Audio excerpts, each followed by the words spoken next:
Welcome to Advisory Opinions. I'm Sarah Isger. Oh, look, it's David French, special guest. And David, it is Supreme Court season supremely.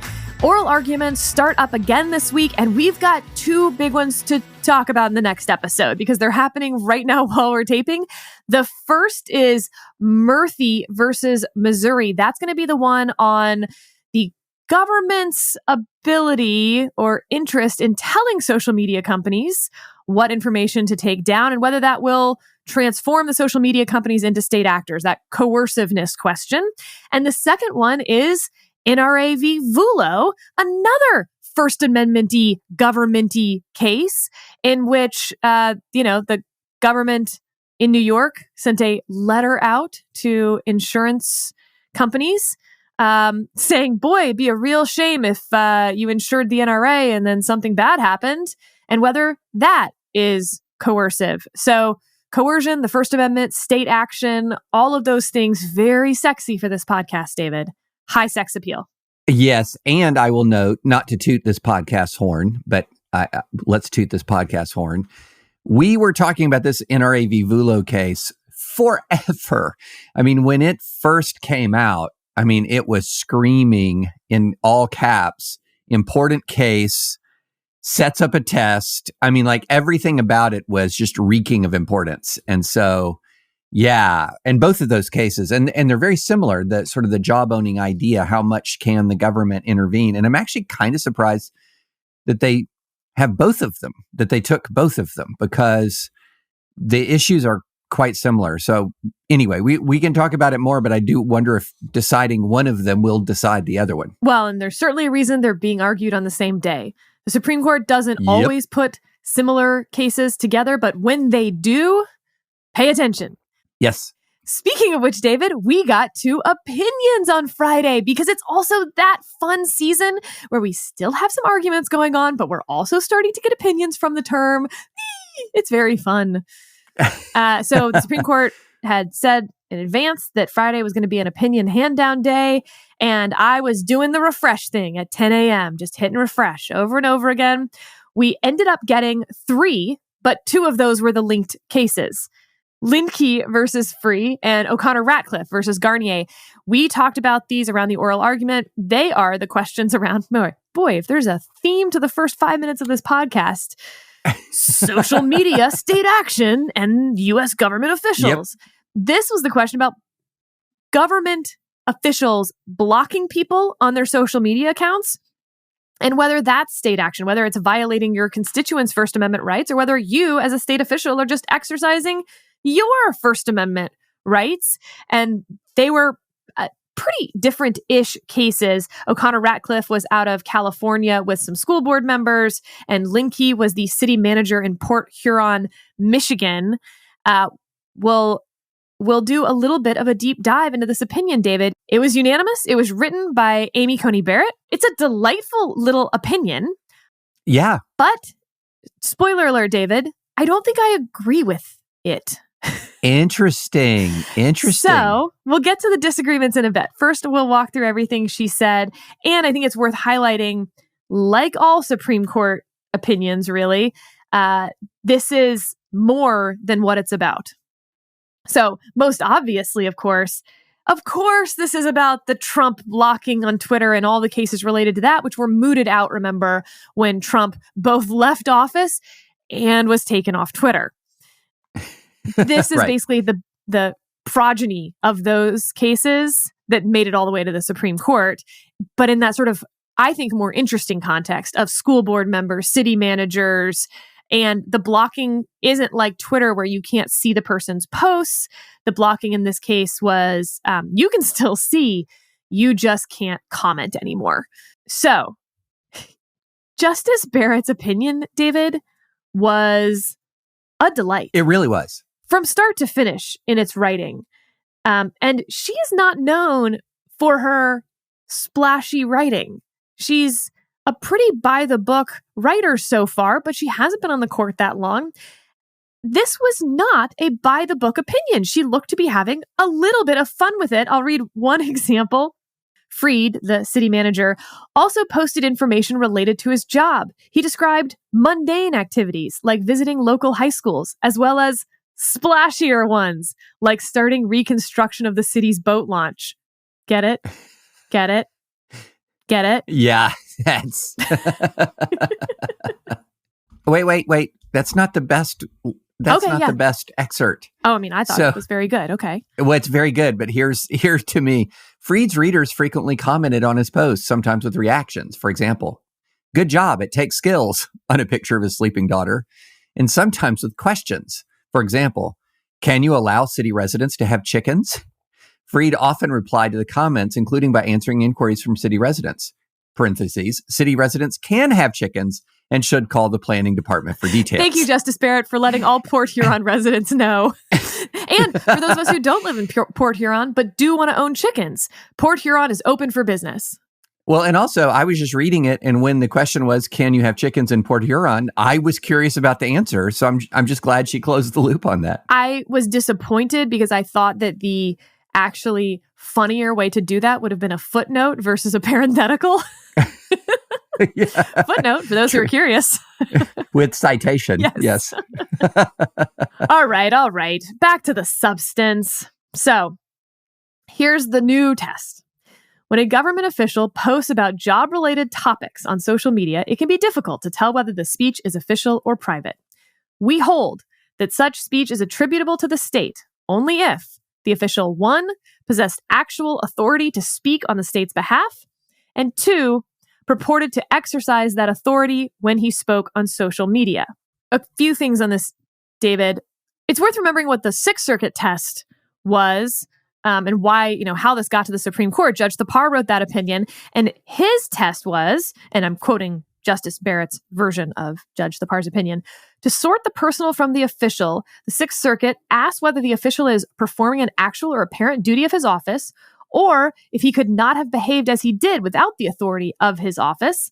Applying this precedent to the social media context, the Sixth Circuit held that an official's activity is state action if the text of state law requires an office holder to maintain a social media account, the official uses state resources or government staff to run the account, or the account belongs to the office rather than the individual office holders. These situations, the Sixth Circuit explained, make an official social media activity fairly attributable to the state, and concluded that Fried, our Port Huron city manager's activity, was not. That was a much, much narrower test. This test that Amy Coney Barrett has laid out for the court, broad, pretty amorphous, and the rest of the opinion is going to explain how to apply it, which we'll get into here in a second, David. I want your thoughts on that. And it's going to end with, this is the end of her opinion, the state action doctrine requires Lindke, the upset constituent who got blocked, to show that Fried, the city manager, 1, had actual authority to speak on behalf of the state on a particular matter, and 2, purported to exercise that authority in the relevant posts. To the extent that this test differs from the one applied by the Sixth Circuit, we vacate its judgment and remand the case for further proceedings consistent with this opinion. Well, David, do you know what that made me think of? What's that? The future of the immunity case with Donald Trump, because this is my prediction for exactly how that case will turn out. They'll say, here's the test that the DC Circuit used. It wrong. Here's our test. To the extent those tests differ, DC Circuit, go try again. Go back. And that's going to really annoy people. It's why I'm setting your expectations where I think they should be ahead of time, because this is the perfect example to me where the Supreme Court decides a question, not cases.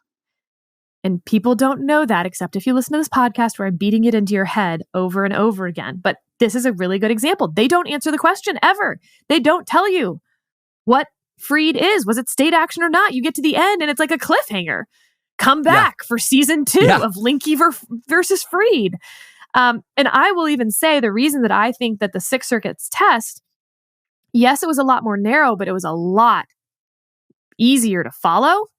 Much more checkbox, much less sort of balancing-y feelings, is that after reading the whole opinion, I still don't know where this case comes out, which means that it could come out either way, which I think somewhat defeats the purpose. And of course, in the other case about the school board folks, That just got PC reversed. Same thing, right? The Ninth Circuit's test was different.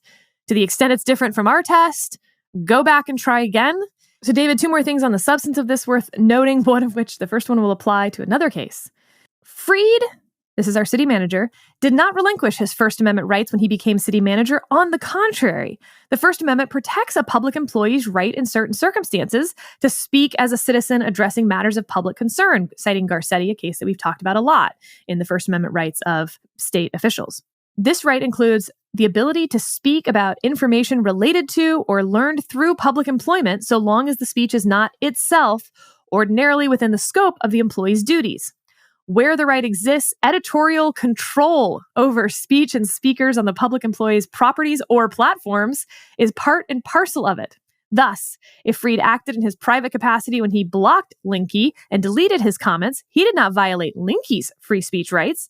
Instead, he exercised his own. Is anyone hearing Net Choice and the social media company's First Amendment rights? Now, look, I think there's a very easy way to distinguish that. If you buy into the common carrier thing, then by all means, these are very different. But I found it interesting. And in fact, we also had a listener point out that paragraph and said, wait, did we just get at least to know Justice Barrett's vote on Net Choice? I had much the same thought. Because in the common carrier, again, you brightly point out that the common carrier element of that could mess it up. But as we've talked about at length, you'd have to change the definition of the common carrier to do that. You'd have to turn a goat into a duck and to do it.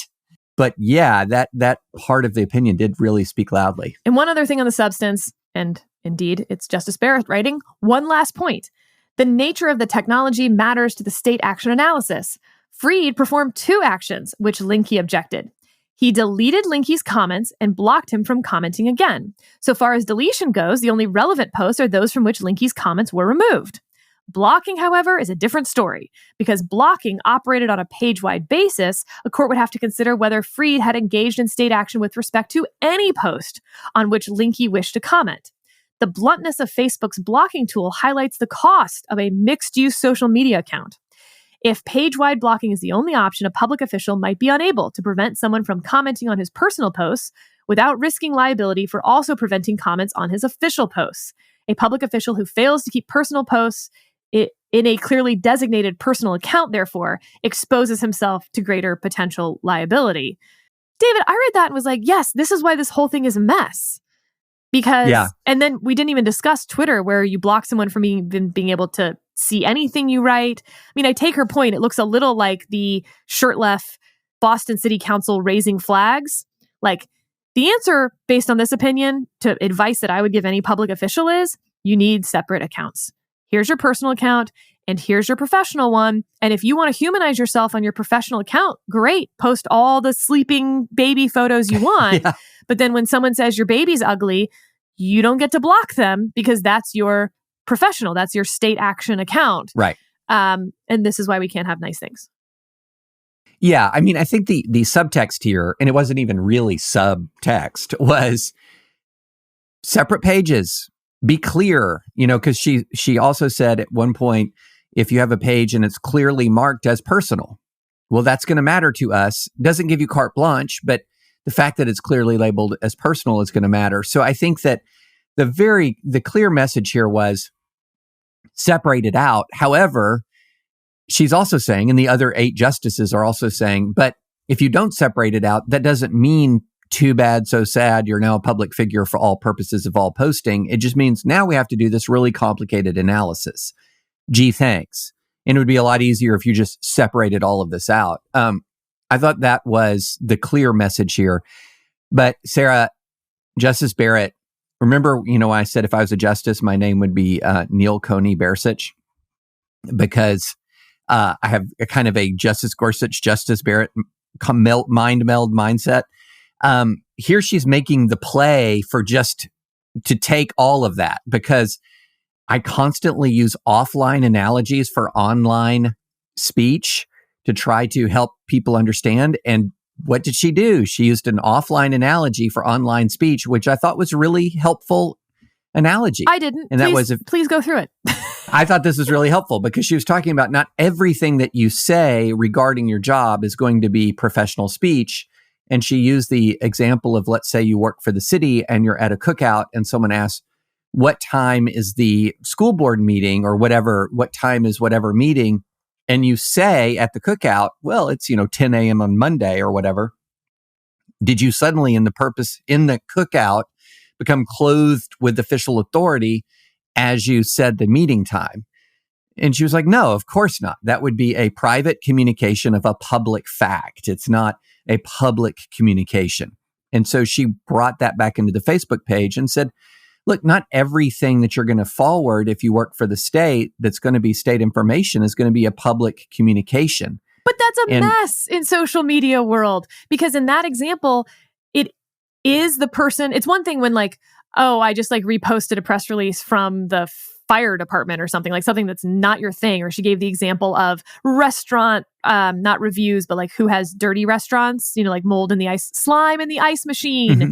For those who are older and from Houston, Texas, and know Marvin Zindler and appreciated the musical Best Little Whorehouse in Texas. It's a really deep cut, slime in the ice machine. But if you posted that, well, that has nothing to do with being city manager, so fine. That's just talking to people at your backyard barbecue about stuff that you may have learned about because of your job, but it's not in your authority. But the barbecue example she gave was that it is in your authority. It's the same thing you just announced publicly, and now you're talking about it at your barbecue. It's the thing within your authority. You're giving people who might have missed your press conference that same information, but it's private because it's at your backyard barbecue. I don't know how I'm supposed to apply that in the social media context. It's the same information. No, I think so. As I read it, let me tell you how I read it, Sarah. But I agree with you. This is a fact-intensive inquiry that is difficult. And if you're a public official, the easiest thing to do is what Justice Barrett said: separate these things out, clearly mark personal as personal. All of that is very clear. But what is not clear is how you would rule on any individual case when a public official doesn't do that. And my sort of the way I looked at it and the way I read it is actually, Sarah, her judgment of what is actually official is very narrow. So, for example, if I'm just, say, sharing a press release or sharing a product generated by, say, another part of the government and putting it on my page, it's information that would be shareable, say, by anybody. Anybody could take that link and put it on their page. Then that's not going to be state action as I read this opinion. What's going to be state action is something that's very, very specific, where it says something like, and in my capacity as spokesperson for Williamson County Public Schools, I'm just making something up, I'm hereby announcing the next school board meeting and so you had to, as I read it, she's saying, look, this had to be in their actual authority, essentially a part of your job. You're doing your actual job when you put this post up there. And that seemed to be a much narrower, at least as I read the opinion, Sarah, I'd love to know if you think I'm totally off. It seemed pretty narrow there, that the actual post itself would almost have to give indicia of authorization. And that's how I read it, and which then gives the public official kind of a lot of leeway to share a bunch of stuff. I like your reading of it. It was not my reading of it. I just found it a lot murkier than I think you did, and that courts could come out different ways, and that we'll just be doing this again later, which is annoying to me because, and we talked about this at the time, I almost don't care how this comes out. I just want it to be a bright line rule and let's move on. And I think part of my also confusion is I see a big difference for the reason that you just gave, David. If you're going to say the next school board meeting is March 28th, and you've blocked someone from seeing your social media page on Twitter so that they cannot even see it, that to me is a problem. But if you've simply blocked people from maybe being able to comment on your social media page where you put that, why do I care? So let's back up 50 years and let's say that you have a phone line, a phone number for the city manager or something, and someone just repeatedly harasses you by calling the phone number over and over and over again all the time. So you block their number. I don't see why that would have been a problem, why you have the right to keep calling someone's phone and tying up government phone lines before we had, call waiting or all those other things. Remember, you just get a busy signal if anyone else tried to call. And back up 50 years before that, you didn't have a right to go yell at your city manager all the time. I don't care if they're giving a press conference, for instance. You don't have a right to comment. So where does this First Amendment right to comment come from anyway? I don't get it. And so I don't know why the test isn't much more like you have to be able to see it. If you're going to use this as official stuff, and here's our indicia of official stuff, you have to let constituents see it. Other than that, you don't have to let constituents comment. Right. That's a super interesting critique of this, Sarah. And I think it's actually fascinating. And what I had drilled down on before when we were thinking about these cases years ago, when the Trump cases first came up, BP, before podcast, I was thinking about this and this idea that I have a constitutional right to comment on this private platform when the private platform has been temporarily loaned out to a public figure, but not really loaned out because at no point does the private platform relinquish any control at all over the content of the public official's page. Part of me wondered why this was even a constitutional issue to begin with. Agreed. Now, there's a viewpoint problem here, as in like our little city manager, is obviously only blocking people who he doesn't like their viewpoint, and he's leaving up the good job comments. So I was also sort of surprised that in the same way there wasn't a have a personal page, have a state action page, there wasn't or block everyone from commenting, which is also a setting you can have. No comments. I'm just posting stuff for you to know. But no, we're not going to have a free-for-all in the comment section. But that doesn't even seem to be an option here. Why was this? I don't know. I feel like I was missing some of the big picture, why we're doing this. And instead we have this very micro, here's our test. But why do we have a test? And as you say, David, this isn't even there. They didn't create this platform, so to speak. They can be taken off of it at any point. We talked about this, obviously, in the Trump context quite a bit, and it's certainly coming up in the net choice context. Did we even need this case with net choice? Shouldn't we have had net choice first and then decided whether we needed this? Because net choice is going to lay out much more sweeping analysis of First Amendment-y feelings around social media.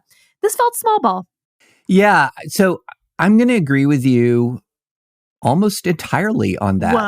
I think we might disagree a little bit in the sense that if you're going to decide this case through a framework of a commenter having some sort of right to comment on a Facebook page, this is, I would say, the correct decision and correctly narrow as I read it. I read it as quite narrow as far as what is actual state action, with the exception that the statement that, hey, if you block somebody, you better be sure that all of your content on your personal page is personal. Otherwise, you've just violated their constitutional rights, which is the broadest part of this ruling, and it's related to Facebook's particular blocking mechanism. But so if you're going to reach this ruling, this is a good ruling.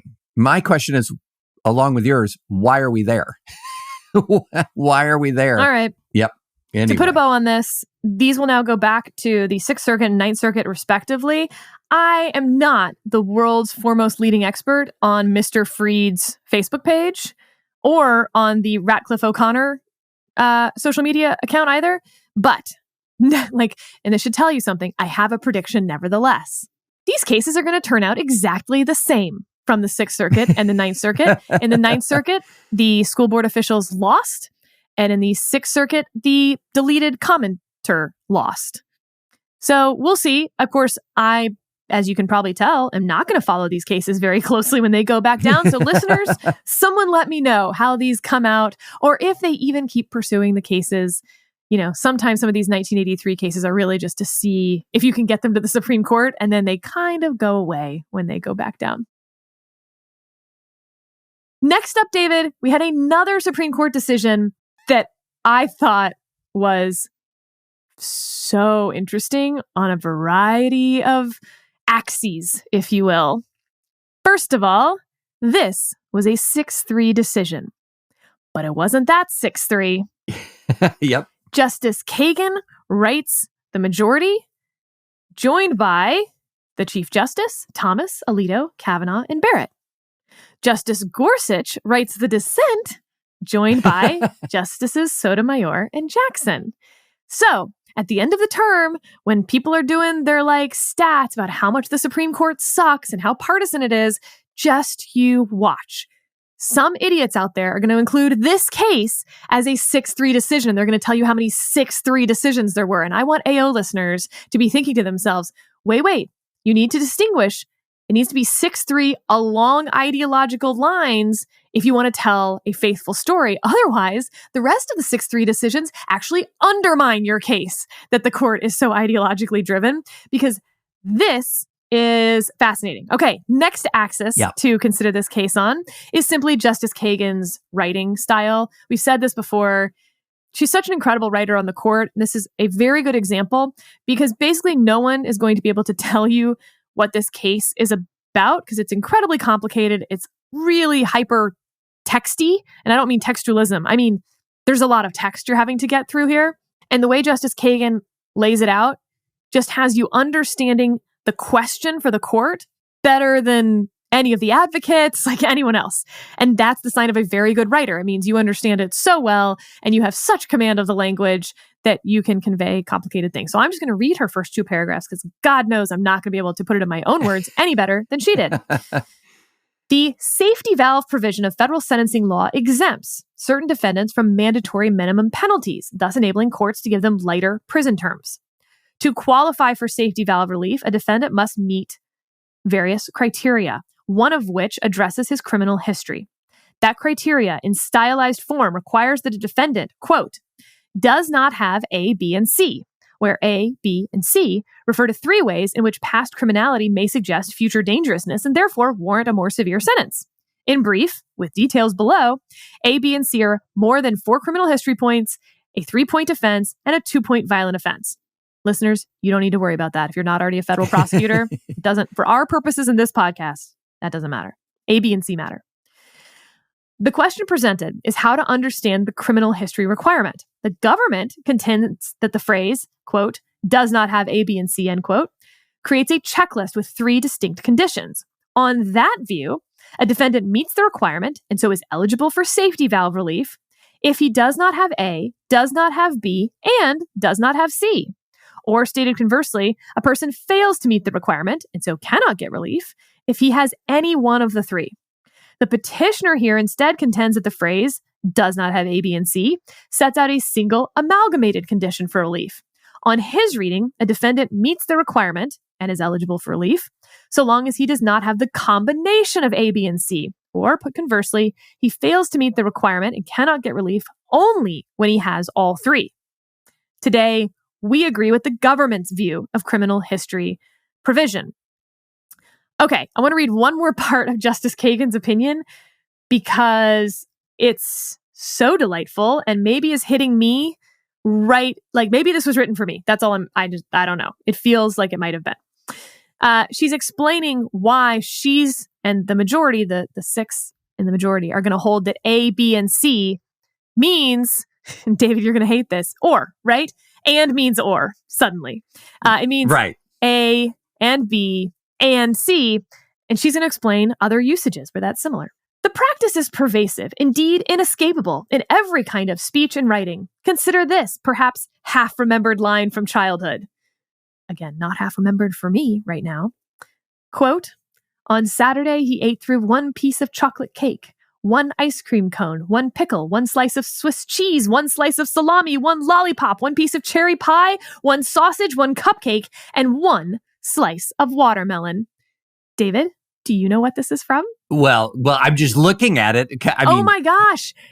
Your kids are too old. You've forgotten. I did. Now I see. It's been too long. It is from The Very Hungry Caterpillar, and I really appreciate that she included the page numbers. Nate right now is in a point where he actually wants to go through and read the page numbers for the whole book. Oh, funny. And then we go back and read the actual text because he can't read yet, but he can read numbers. So really appreciated that call out as well. I'll continue with her point. The introductory words 8 through apply independently and equivalently to each of the 10 foodstuffs that follow. Or, if that example seems too trifling, take a couple from the Constitution. Article 3 provides that the judicial power shall extend to all cases arising under this Constitution, the laws of the United States, and treaties. That statement means, but says more concisely, that the judicial power extends to cases arising under the Constitution, extends to cases arising under federal law, and extends to cases arising under treaties. The provision does not, as Pulsifer's view might suggest, limit judges to hearing the few cases arising simultaneously under all 3 kinds of law. She goes on to mention Article 1 examples as well. David, I feel like we talked about this case briefly around oral argument, and you were very much and doesn't mean or. And I was like, I don't know, maybe and means or. Justice Gorsuch is livid in the dissent. And look, just from a 6-3 analysis, this is fascinating because we've seen Justice Kagan break with Sotomayor and Jackson in some pretty specific and sometimes surprising types of cases. The most famous, I think, at this point is the Andy Warhol example over copyright law, where Kagan's going to write the majority and Sotomayor is going to write the dissent. But here's a fascinating example. I don't think where Gorsuch is surprises anyone, right? Because the dissenters are the ones who would let more people out of jail. And the majority is going to keep more people in jail. That's the consequence of this. And certainly on criminal justice stuff, Justice Gorsuch is taking up the banner of Justice Scalia and running it up the hill of every break should go to criminal defendants, including in sentencing here. And I've gotten very frustrated with those who have tried to make the case that this court is really anti-criminal defendant, but then only use death penalty cases. Death penalty law is a hot, stinking, festering, mold and cockroach-ridden mess of law because of some of the statutory framework involved as well. It's like totally separate from anything else having to do with our criminal justice system. I'm not saying you need to like where death penalty law is, but you cannot talk about one as an example of the whole because they're so different at this point. Anyway, so that's the interesting 6-3 breakdown here, as you have Kagan basically coming on a hyper-textualist. I don't mean hyper in a bad way. I just mean a very textualist and originalist to some extent. Like, what did they think they were writing at the time? Right. And coming out not consequentialist. Meaning, I think that Kagan would like more people to get out of jail, all things being equal, under the First Step Act. But not what it says, she says. So, really interesting case, David. Wasn't sure if you had thoughts to share with the class. Yeah, I mean, I'm still with Justice Gorsuch on this, although Kagan made the best case I've ever seen for and meaning or. I know. It's compelling. It is actually like... You think there's no way. You're starting out, you're like, nobody could ever convince me that and means or. And then you read it and you're like, well... Maybe. But I like this. First, as the court agrees, and is a conjunction. A word whose function is to connect specified items. I like that Gorsuch has, here is just the definition of and then to just, bring it home. He says, second and more specifically, and is an additive conjunction. In other words, come on, guys. And means and. And what does and mean?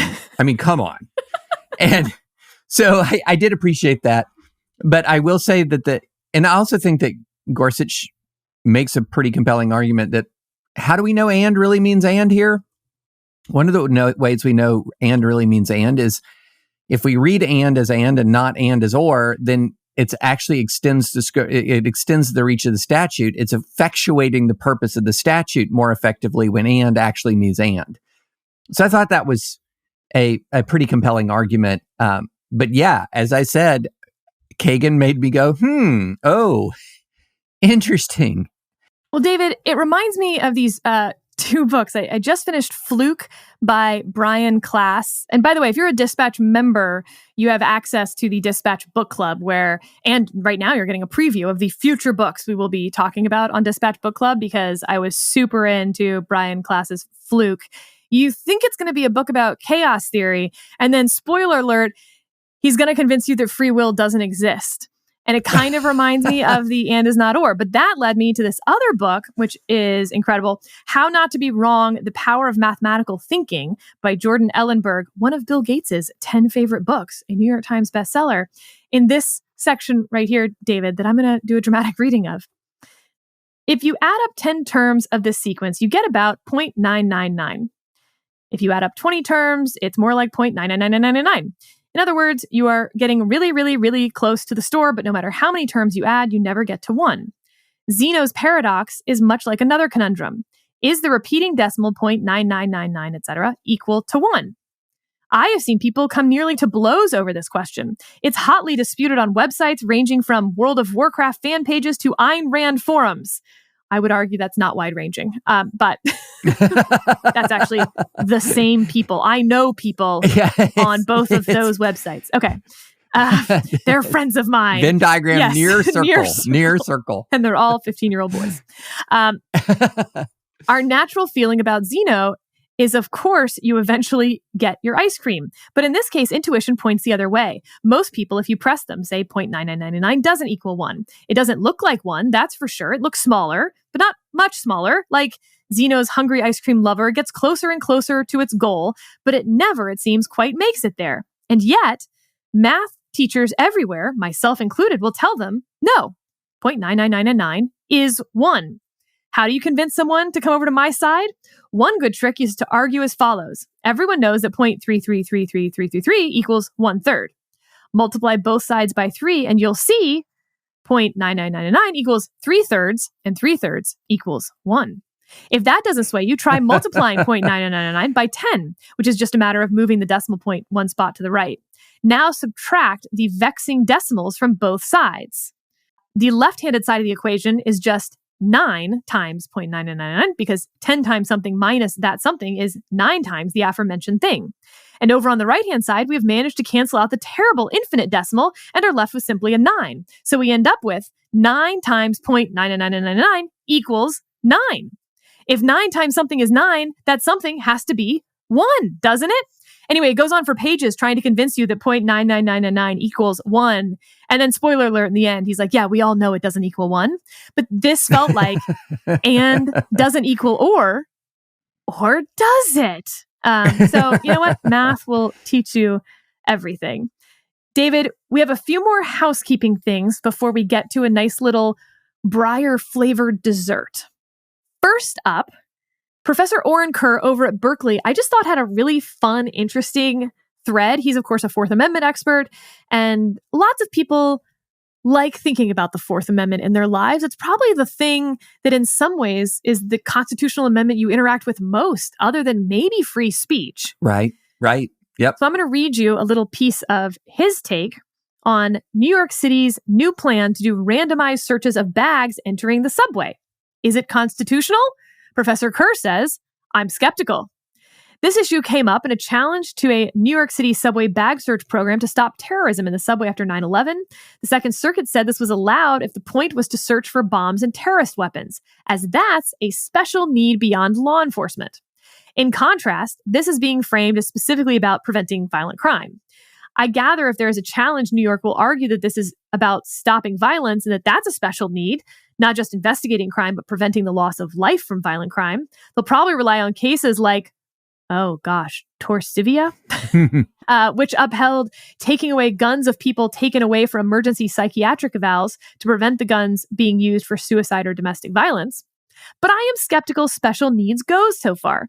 This seems a lot like the checkpoint in response to a surge in violent crime struck down by the D.C. Circuit in Mills v. D.C. Crime control? Not a special need, the court held. Anyway, even if the court rules that this is a special need, it needs to satisfy reasonableness review, but that's pretty fact-specific and hard for me to assess at this point. As always, stay tuned. David, I think this brings up a lot of different Fourth Amendment feels that I have. Namely, why is there a special needs exception to the Fourth Amendment here? That this feels like a terrorism distortion. Yes, there is a terrorism distortion. at work there. That is fascinating. And I wondered much the same thing, and I found the thread to be incredibly helpful. But I wondered much the same thing about, wait a minute, how much of a search am I in essence consenting to merely by taking public transit? The act of taking public transit, and I understand there are vulnerabilities in public transit, and there are absolute state interest, and perhaps even a compelling state interest. And well, not perhaps, I would say there is a compelling state interest in securing the subway system and public transit more broadly. But how much is that going to permit a warrantless search or random searches of bags? It's fascinating. We'll put the thread in the show notes. All right. Next up, the Supreme Court declined to hear an emergency petition on that West Texas A&M drag show ban case. If you remember, the president of West Texas A&M said that drag shows were not going to be allowed on campus anymore because they were degrading to women, and sort of arguing under Title VI, in fact, he had no choice, that drag shows would present a sort of severe and pervasive harassment and degradation of women. And so they're banned regardless of the viewpoint kind of that they're meant to be promoting. A group that wanted to have a fundraiser for LGBTQ issues has argued that that violates their First Amendment rights, that you can't just ban drag shows. And the Fifth Circuit has kind of been sitting on it, and it hasn't really been moving. And so they tried to use that as a reason to go with this emergency petition to the Supreme Court. The case itself is quite interesting, but actually I found this effort to get the Supreme Court to basically rebuke the Fifth Circuit for being too slow to be pretty fascinating. The Supreme Court declined to do that. Similarly, I think in a lot of ways to how the Supreme Court declined to take Jack Smith's invitation to skip the DC Circuit. Like, sorry, I understand your frustration that you wish your thing was moving along faster. In this case, the students are worried the school year will end and they won't be able to host their drag show, and their rights are being violated according to them in the meantime. And then they're going to graduate and then come on, we never got relief for no good reason. Similar to the Jack Smith, Donald Trump argument, the Supreme Court gnaw-dogging both of them. So I think that's very consistent. It's something else interesting going on, though, at the Fifth Circuit, because we are seeing a lot of administrative stays, meaning they're not staying it because they've weighed the value of each side or the likelihood of success on the merits or irreparable harm. It just is an administrative stay, and then it keeps getting administratively stayed for a long time. In this case, it's not an administrative stay. It's a real stay, or not, as it were, and the ban is still in effect. But then they don't ever sort of get the opinion out or whatever else is going on. David, in a Biden administration, the Fifth Circuit is getting so much incoming stuff. Yeah. Their caseload has skyrocketed in a very similar fashion to what the Ninth Circuit was experienced during the Trump administration. I don't think this is good. No. And so, yes, it's taking them a long time to get stuff out. I think people are reading into that ideological bias. I don't want to promise you you can't find some examples where it looks like ideological bias, but I wonder if you looked at all of the cases taking longer than they normally would, whether in fact it's just overload. That's a really great point, Sarah. I hadn't thought about that. But also, having litigated First Amendment cases, including seeking injunctions in circuit courts after district courts deny injunctions, etc., nothing about this timetable felt to me actually really all that unusual. So I found the decision to go to the Supreme Court fascinating, and the Supreme Court's decision to not hear the case completely predictable. I would have fallen out of my chair in shock if the court had taken this case, because it is actually, in spite of the fact that it's a drag show and for a million weird reasons, this has become a central sort of First Amendment flashpoint in American culture. It isn't a particularly important First Amendment case relative to all other First Amendment cases. It's a conventional First Amendment case. And so taking a conventional First Amendment case up to the Supreme Court on the emergency docket was a Hail Mary. I mean, it was absolutely a Hail Mary. And it was interesting to me that, there were all these headlines about the Supreme Court letting this, drag show ban for now stand, and really didn't communicate exactly how Hail Mary this was. It was so Hail Mary that, in fact, granting it would have been far more news than denying it.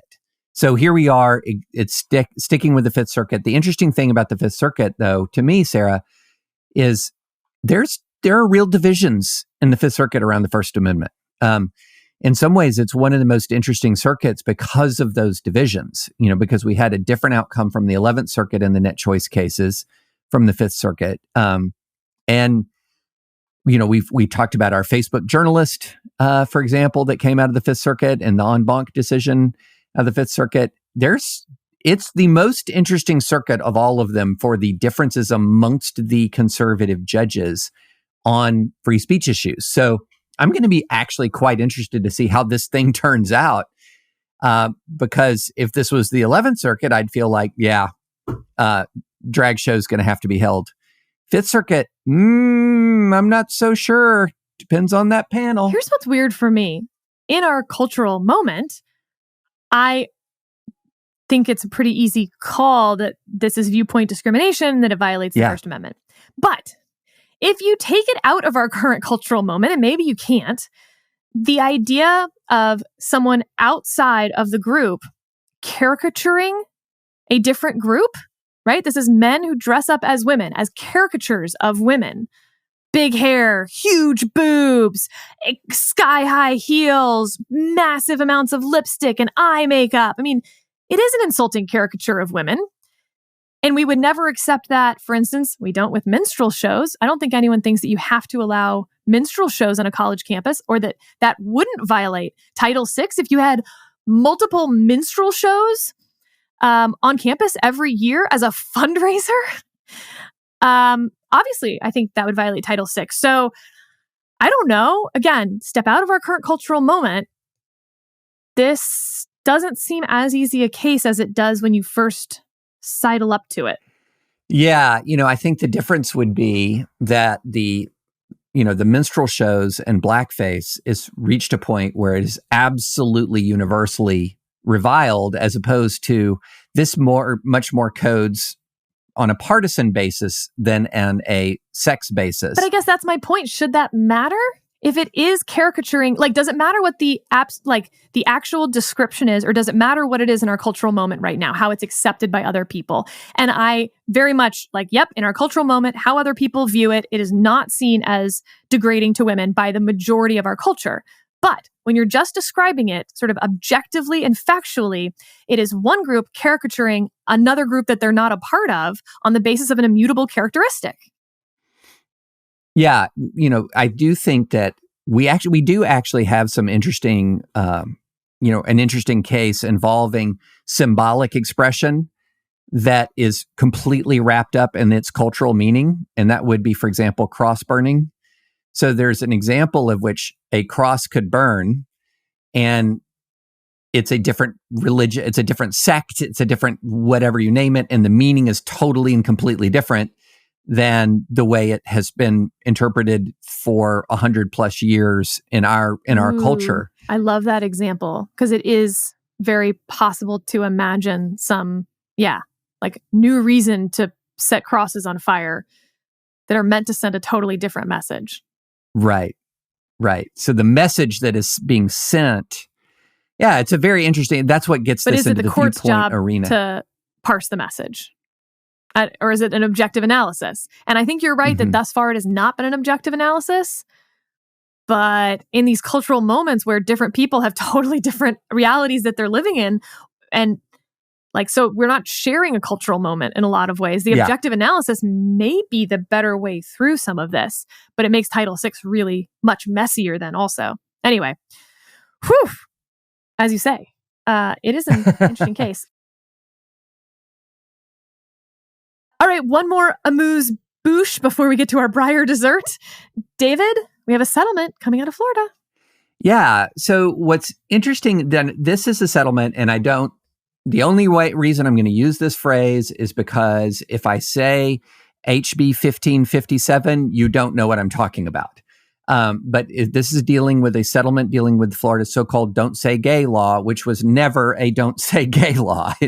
It was a law that prohibited instruction on sexual orientation and gender identity within certain age ranges. Later on, the age range got dramatically expanded.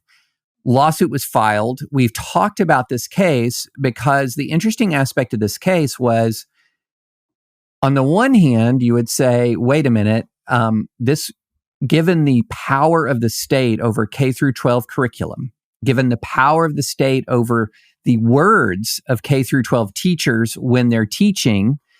Remember, longtime AO listeners will know that, for example, a college professor, even a public college professor, has their own free speech rights. The circuit courts have sort of sorted through all of the Supreme Court case law and settled on that. But K through 12 teachers, when they're teaching their official capacity, do not.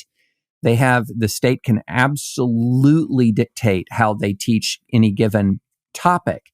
And so when Florida passed the law, on the one hand, you would say, why would you might disagree with the law, but why would you sue over it? Because there's maximum state authority over K through 12 official capacity speech.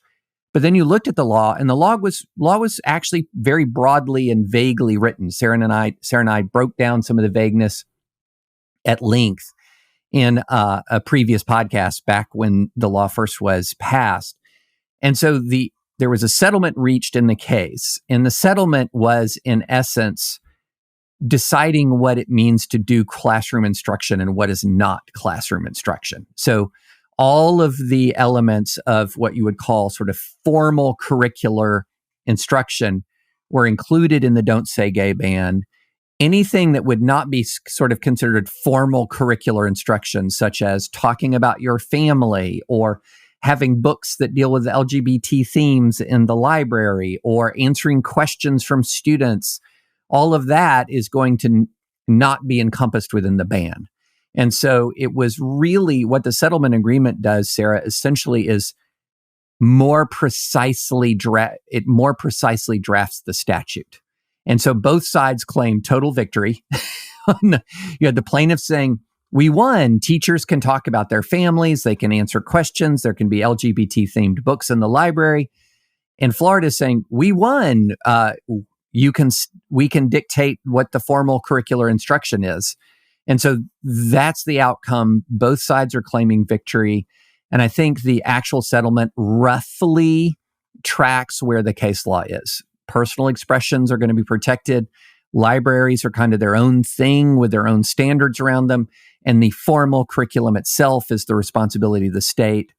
The actual settlement makes sense, Sarah. All right, it's Justice Breyer time. Justice Breyer has a new book coming out called Reading the Constitution, Why I Chose Pragmatism, Not Textualism. I'll be interviewing him about this book May 23rd.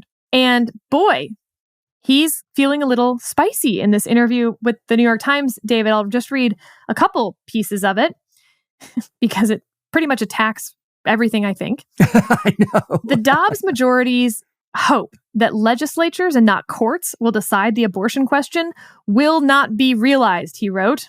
In the interview, he said, there are too many questions. Are they really going to allow women to die on the table because they won't allow an abortion which would save her life? I mean, really? No one would do that.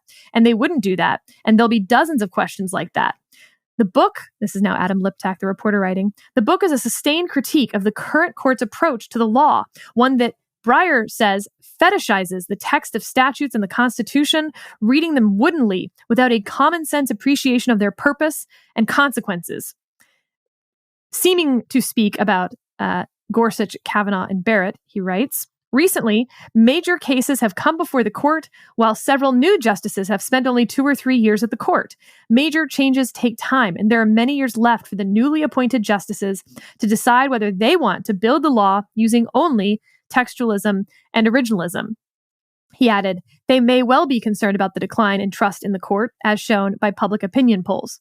So look, on the one hand, Justice Breyer and I violently agree on this existence of a second axis, whether you want to call it institutionalism or consequentialism. I mean, he seems to be talking about both here. The trust in the court as an institution, as a reason to think through your judicial philosophy, the consequences of the questions that will now result from the Dobbs. That's pure consequentialism. So we definitely agree on the y-axis.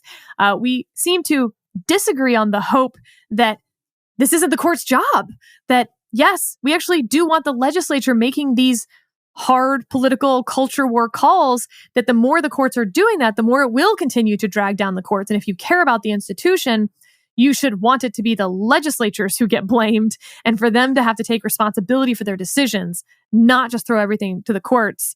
So, David, I think we agree a lot on the problem, and I think he and I are on polar opposites on the solution. Well, let's just take the abortion issue. He draws it up as a binary when it's not a binary. I don't think the court was saying in Dobbs that therefore everything related to abortion now is put in the political sphere. There are still going to be constitutional rights that are implicated in abortion questions, apart from the sort of right to privacy that was at the sort of the heart of the Roe analysis. So there's going to be a mixed resolution to this, as there are with most matters, where some things are the province of the legislature and some things are not. And that's liberal democracy. So liberal democracy is democracy with guardrails that applies in all circumstances, including it will and is applying in the abortion circumstance. So you're going to have some questions about right to travel, for example, that were forecast in the Dobbs decision.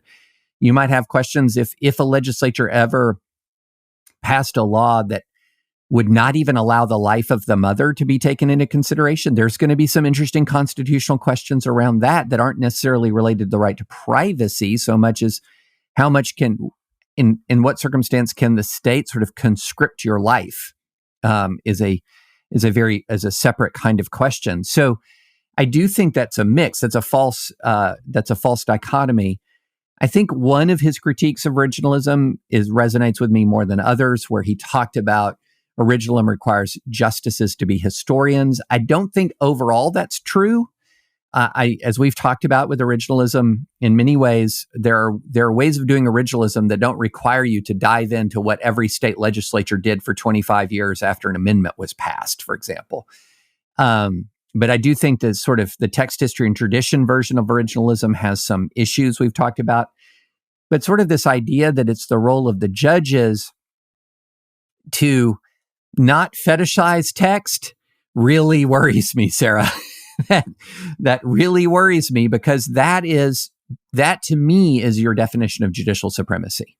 That the democratically elected legislature, or an example of a constitutional amendment, a supermajority of the elected legislatures ratify text, and we're not going to make that fundamental and central to the analysis. That's where we start to get into the problems of judicial supremacy that really, I think, are far more destabilizing over time. And I think a lot of folks on the left side of the spectrum, who for years were very happy with the way that justices sort of applied their own moral sense when the justices were on their team, don't realize how destabilizing that was for the country writ large. And Roe is example number one. Roe was a destabilizing decision. I'm not going to say Dobbs wasn't. I don't think Dobbs was stabilizing. It's still up in the air. But Roe was a destabilizing decision. And I think that those folks who agree with Justice Breyer neglect the extent to which that approach is actually destabilizing.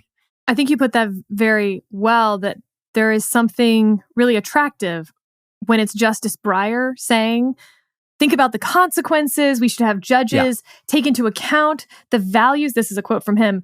Judges should take account the ways in which our values as a society evolve over time as we learn from the mistakes of our past.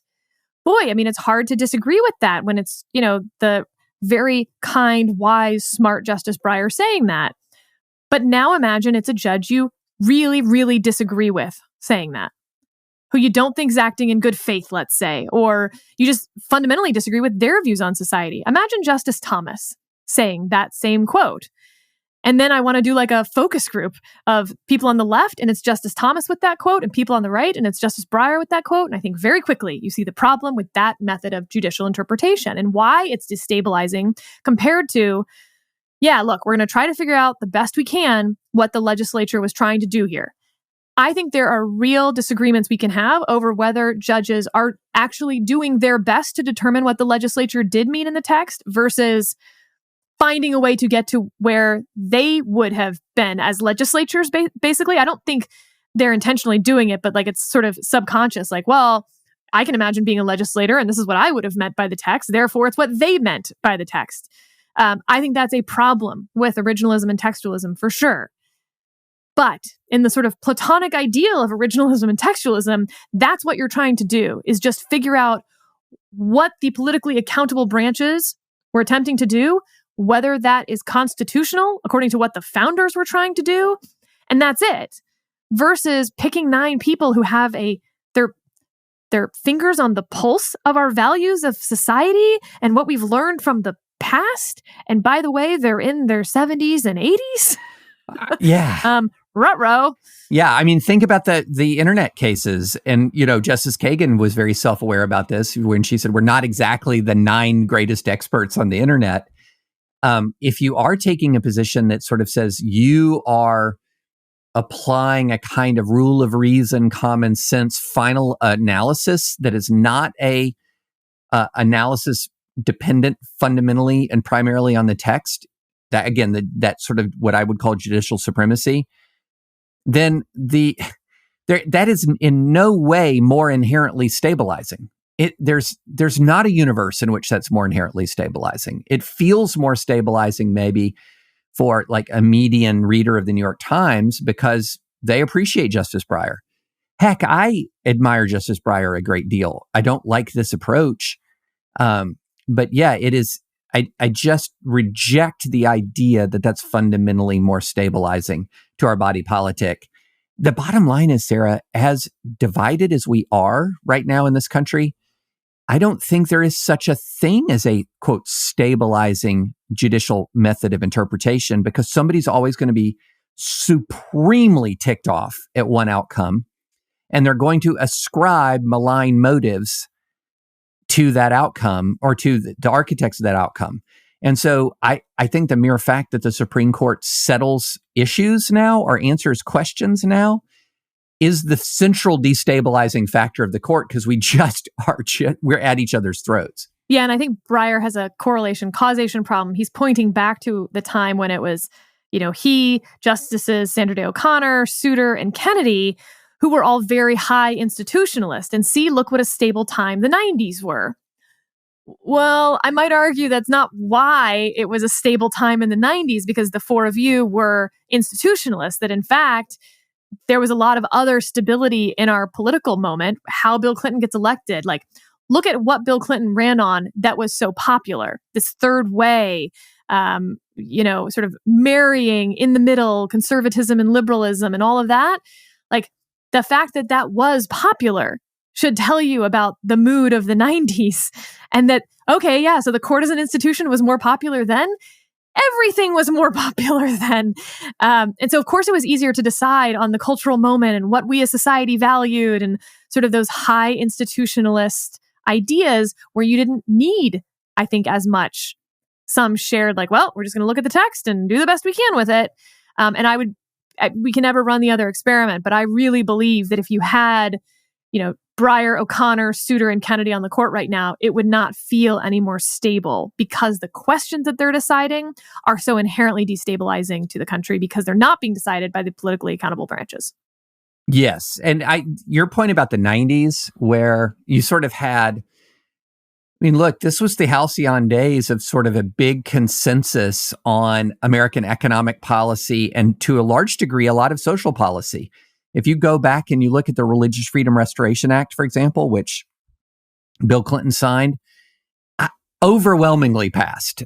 Religious Land Use and Institutionalized Persons Act, overwhelmingly passed. There was elements of Clinton's agenda were so conservative, they could never pass now, even through Republican-controlled legislative organs. it was definitely a different era. And it's so funny you brought that up, Sarah. I don't know if you saw over the weekend on social media, this chart of teens' sense of optimism about the future and how their pessimism was skyrocketing beginning in the early 2000s. And in the 90s, the optimism was skyrocketing of teenagers, which is a reminder of when a nation wins a giant confrontation with an opposing superpower, has a decade of unprecedented economic growth with no real opponents on the world stage, people are going to tend to like that. People are going to tend to like that. All right. Well, with that, we have lots to talk about for the next episode, maybe too much. So things we're definitely going to follow are the Supreme Court arguments in those First Amendment cases that we talked about. Yes, I'm aware of the ruling in the Fani Willis trial. It's not a trial of Fani Willis. She's, remember, the prosecutor. We can talk about our feelings on that, though. I don't know that we have anything super new to say on that. And there were some interesting circuit decisions. Plus, and here's your drum roll moment, a group of federal judges went over to Israel last week. They are home, and I think we may be getting to talk to a few of them about their experience. And we haven't done a lot of comparative law on this podcast, David. Interesting. I'm very intrigued by this. So, dun dun dun, comparative law. Next time on Advisory Opinions.